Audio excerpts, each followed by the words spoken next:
Hello दोस्तों, स्वागत है आपका कमल स्टडी पॉइंट पे।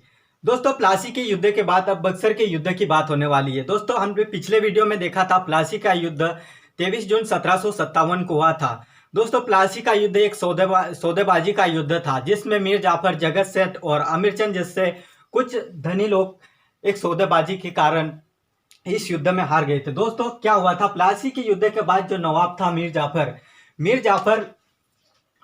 जाफर जो कंपनी के लिए एक कठपुतली के समान शासक बन गया था कंपनी के लिए।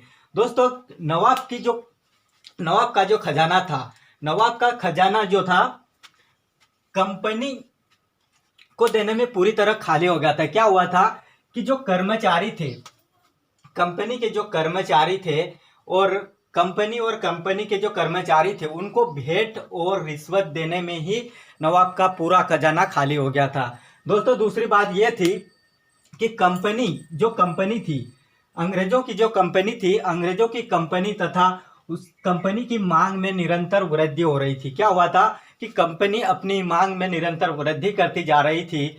और दूसरी बात है कि कंपनी जो थी, कंपनी के दलाल और कंपनी किसानों को और दस्तकारों को बहुत लूट रहे थे। इसकी वजह से क्या हुआ था कि नवाब का जो खजाना था पूरी तरह खाली हो चुका था।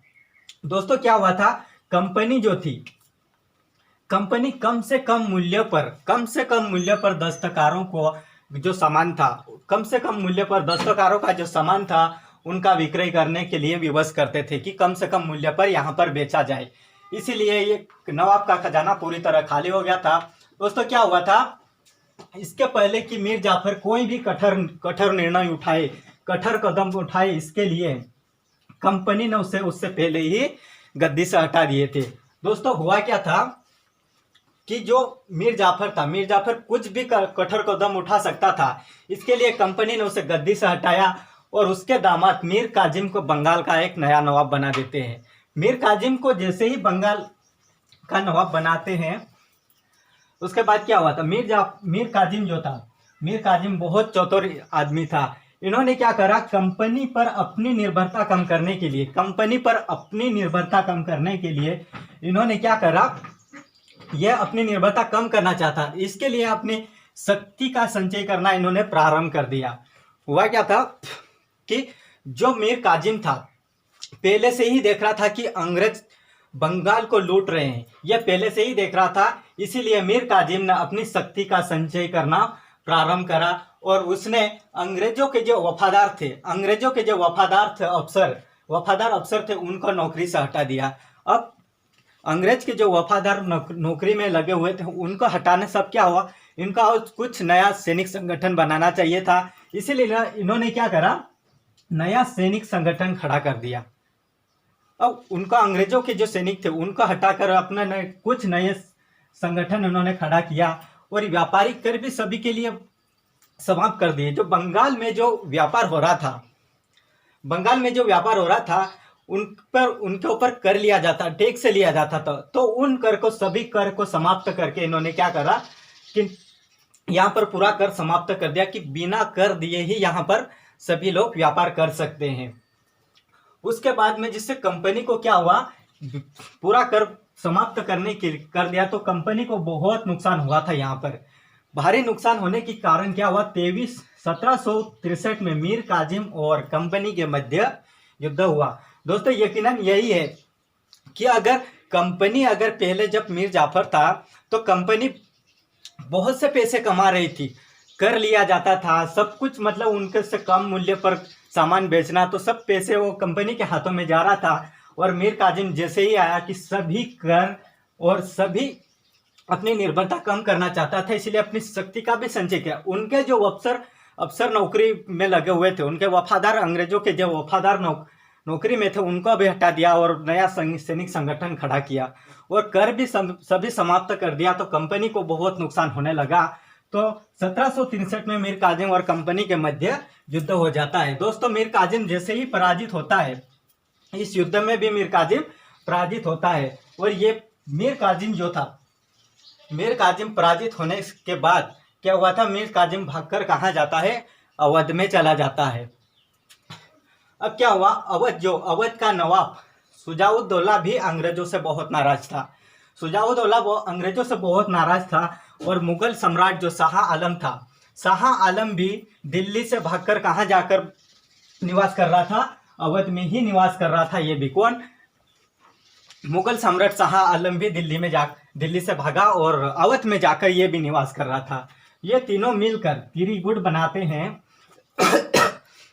अवध का नवाब सुजाउद्दौला और मीर काजिम और सम्राट शाह आलम ये तीनों तिरिगुट बनाते हैं और बक्सर नामक स्थान पर ये 23 अक्टूबर 1764 को एक कंपनी की सेना के साथ इन्होंने भी युद्ध का ऐलान कर दिया। हुआ क्या था, मुगल सम्राट और दोनों नवाब यहाँ पर भी पराजित हो जाते हैं और कंपनी की यहाँ पर जीत होती है।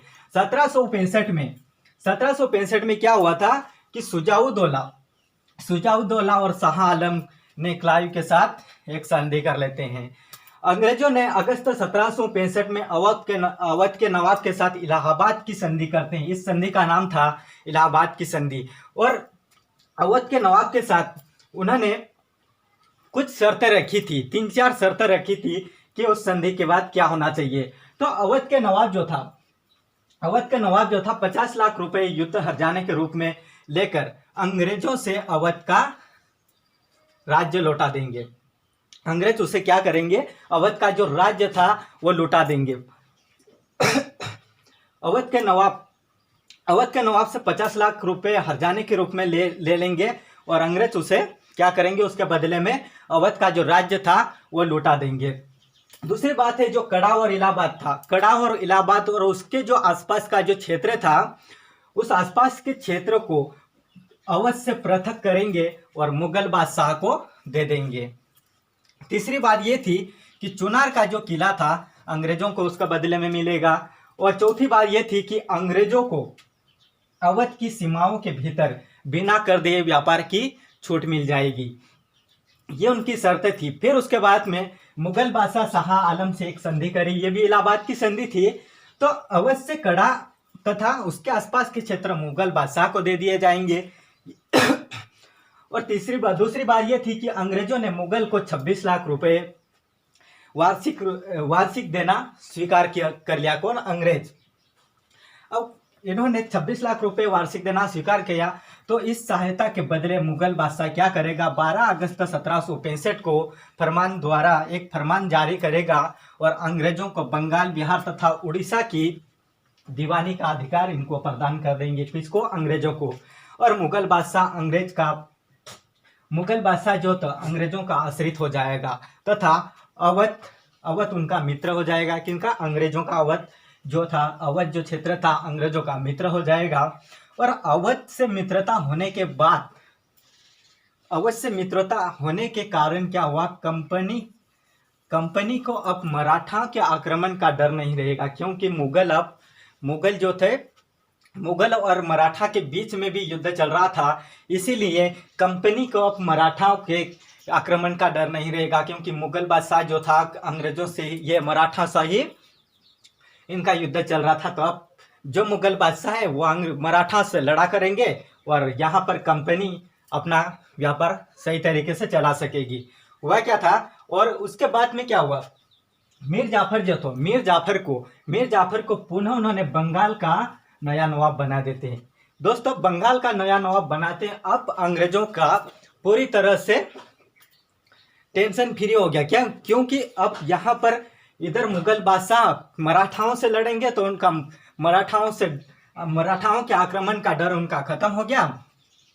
दूसरी बात है, मीर जाफर को उन्होंने पुनः बंगाल का नया नवाब बनाएंगे, बस इनका व्यापार सही तरीके से चलेंगे। बाद में क्या हुआ था, भारत में ईस्ट इंडिया कंपनी की सत्ता का विस्तार होने लग जाएगा।